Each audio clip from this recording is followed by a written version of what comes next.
So China has decided to ban flaunting wealth on social media.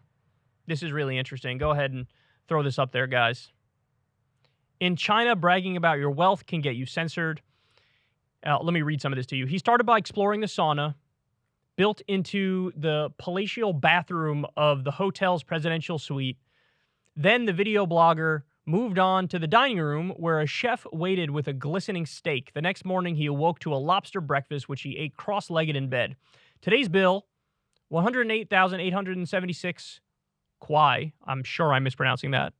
Or more than 17,000, he said after checking out from the hotel in Chengdu. Am I pronouncing that right too, or is that wrong? Chengdu, China. Waving his receipt at the camera. I slept away the equivalent of multiple iPhones, he giggled. The video was tacky, sure, ostentatious, definitely. Now it's also a violation of Chinese internet regulations. The Chinese authorities have declared war on content deemed to be flaunting wealth amid sweeping calls by China's leader Xi Jinping to combat inequality. As Mr. Xi positions himself for a third term, he has cast himself as a man of the people, leading a campaign against entrenched interests. Financial regulators have cracked down on the country's tech giants, extracting pledges of loyalty and hefty donations. Tycoons have been detained on corruption accusations, and online, the authorities have ordered social media platforms to scrub the hugely popular videos that may clear the gap between the haves and the have-nots. Okay, so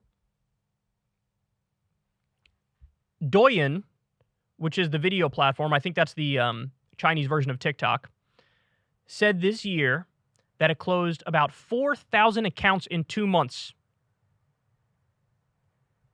And this is all for people flaunting their wealth, if you will. And there's also an Instagram-like app in China that flagged nearly 9,000 wealth-flaunting posts from May to October. And so they're trying to axe that as well. Now, this is interesting. So in the article in the New York Times, they talk about how, the real problem of income and wealth inequality in China. They say China's top 1% owns 31% of the country's wealth. And they frame that as like crazy, totally inexcusable, ridiculous. They have a real problem with this. Now, would you like to know what it is in the United States? The top 1% owns 38.5% of the nation's wealth. So China, 1% owns 31% of the country's wealth. The U.S., top 1% owns 38.5% of the country's wealth. To be fair, that number is from 2016, the U.S. number. But my guess is it's more now, post-pandemic, because the wealthy got way more wealthy. Trillions they've gained, the billionaires have. So maybe it's like 40%, 42% or whatever now. But so it's worse in the United States than it is in China. And in the article, when they're talking about China, they frame it as like, this is ridiculous. But it's like, okay, it is in the U.S. too. Anyway.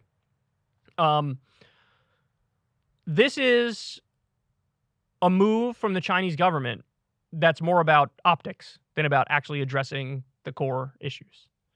Because banning the flaunting of the wealth doesn't mean that people still don't have the opulent wealth. You're just banning the flaunting of the wealth.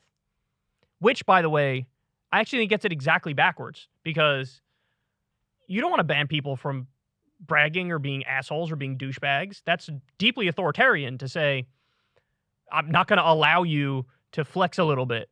You know, that person may be annoying and might not be anybody I want to hang out with. I don't want to hang out with them, but you can't ban that. That is deeply authoritarian. That's media controls, which kind of are the quintessential example of authoritarianism.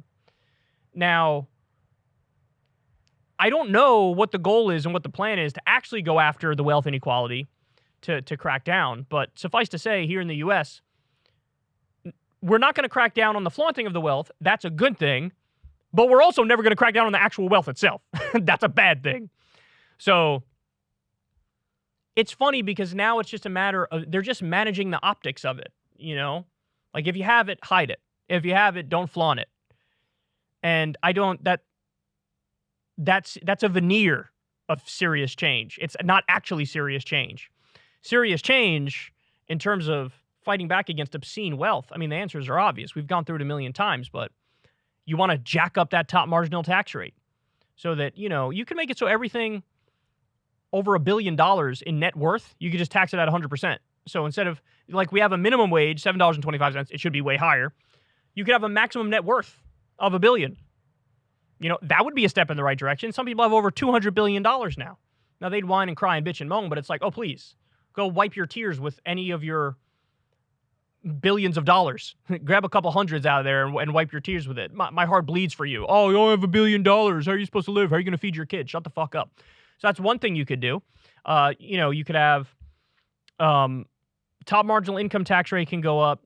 You could have a wealth tax, which is what I was just sort of describing, which is a tax on all your assets, your net worth over a certain amount. You can do an estate tax, which is when rich dead people die. You can tax that very steeply. You could have corporate tax increase. You should tax like Wall Street transaction tax, which is a wonderful tax, which you actually raise billions of dollars through it. And it's a relatively small tax, but it's the people who basically gamble all day, do these casino capitalist bets all day.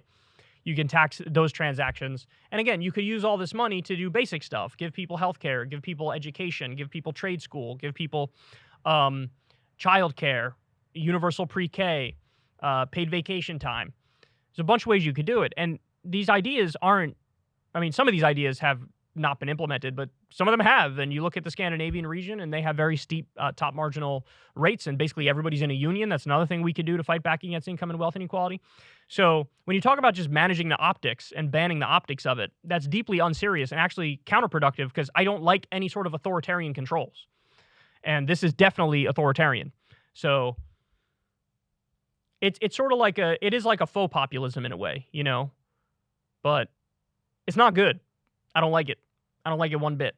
You need serious economic policy implemented in order to try to fight back against income and wealth inequality. You're never going to do it just by trying to micromanage people's individual actions. But look, that's what happens in authoritarian governments. And I'm not saying the U.S. is not authoritarian. We are in many ways. The fact that we spy on everybody with the NSA, that's deeply authoritarian. The drug war is as authoritarian as it gets.